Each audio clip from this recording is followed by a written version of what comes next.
Good morning to all. आज हम lesson third संधि के विषय में जानेंगे। संधि संधि का सामान्य अर्थ क्या है? जोड़, मेल या समझौता करना। यानी संधि शब्द के तीन अर्थ हैं। इन्हें व्याकरण की दृष्टि में संधि का अर्थ दिया गया है। व्याकरण में क्या है कि वर्णों का मेल क्या कहलाता है? संधि। जब हम दो वर्णों के परस्पर मेल से जो विकार उत्पन्न करते हैं या जो दो वर्णों के मेल से जो विकार उत्पन्न होता है या परिवर्तन होता है उसे हम संधि कहते हैं। अब संधि विच्छेद क्या है?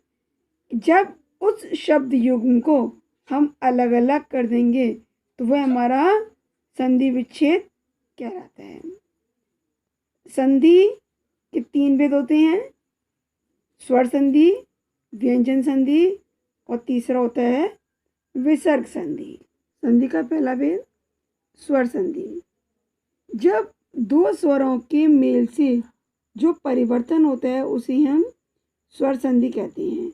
जैसे वाचन प्लस आलय, क्या बनेगा? वाचनालय। इसमें न के संग किसकी ध्वनि आ रही है? अ, और आलय आ, दोनों मिलाकर बनेगा बड़ा आ।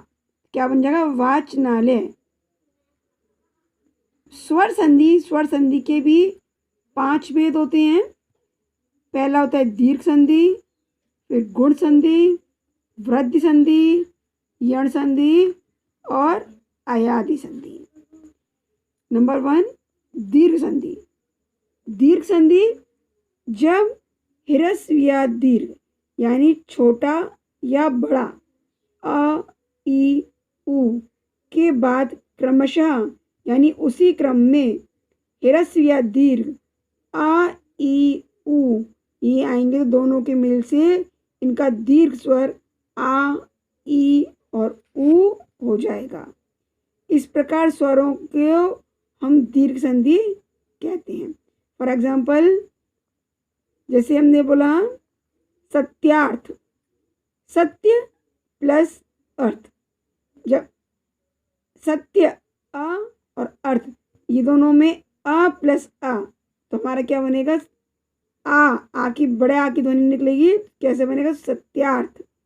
या मुनीन्द्र, मुनि प्लस इंद्र।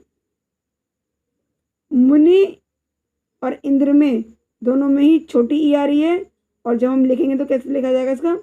मुनीन्द्र, क्योंकि नियम के अनुसार हमारा बड़ा हो जाएगा, दीर्घ हो जाएगा। अब उ का मेल से सुक्ति, सु प्लस उक्ति, दोनों में छोटा उ आ रहा है, उ प्लस उक्ति में छोटा उ, लेकिन जब इसका हम संधि करेंगे तो क्या बनेगा? सूक्ति। हर एग्जाम्पल में आपको दीर्घ ही आता है। दूसरी होती है इसका स्वर संधि का दूसरा भेद होता है हमारा गुण संधि। जब आ या आ के बाद क्रमशः ई, उ और री आए तो उसके स्थान पर ए, ओ और अर हो जाएगा। जैसे नरेंद्र, नरेंद्र में नर प्लस इंद्र तो अ और उसके बाद हमारा आ रहा है ई और जो हमारा बनेगा वो क्या बनेगा नियम के अनुसार? ए। तो कैसे बनेगा? नरेंद्र।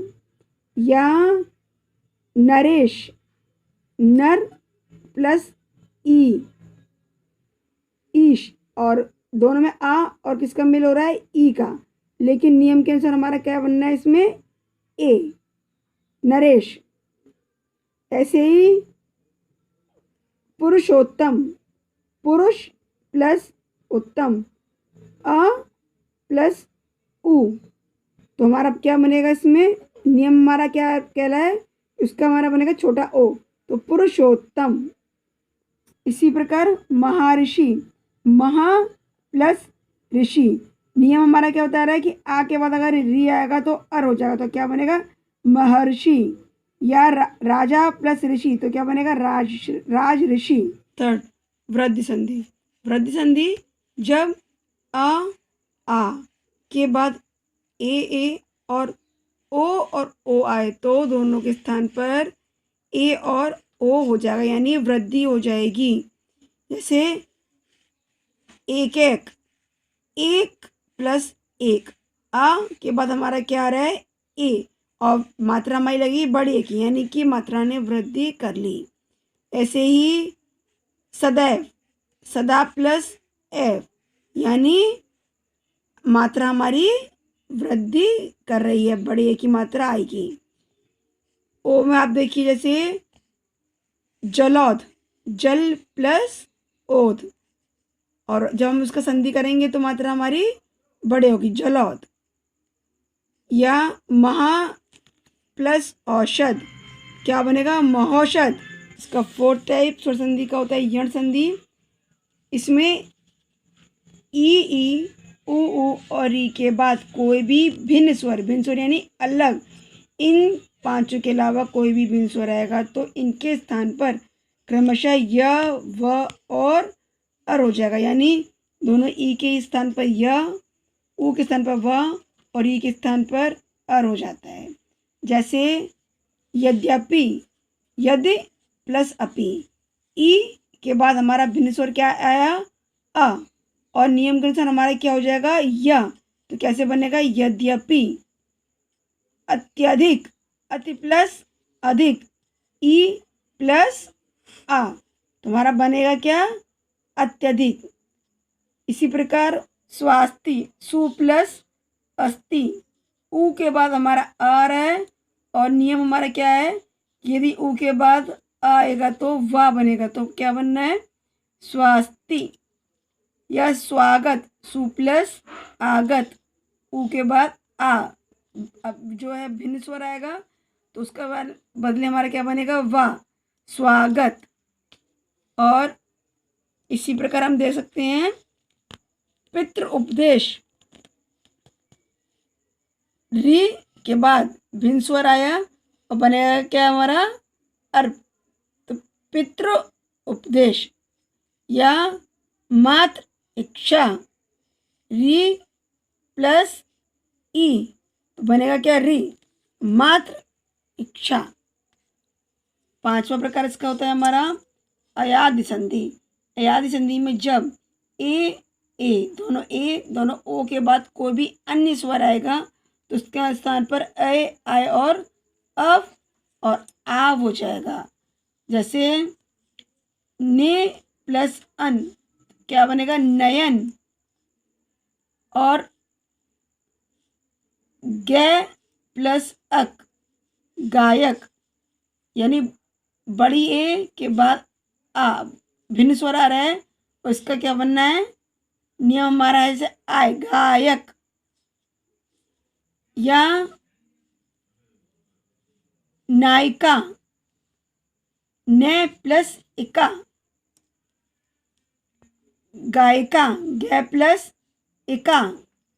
या पवन, पो प्लस अन। इसी प्रकार पावक, प प्लस अक, पावक। हम लोग केवल स्वर संधि के प्रकार पढ़ेंगे और व्यंजन संधि और विसर्ग संधि के बारे में संधि के पार्ट 2 में देखेंगे या समझेंगे।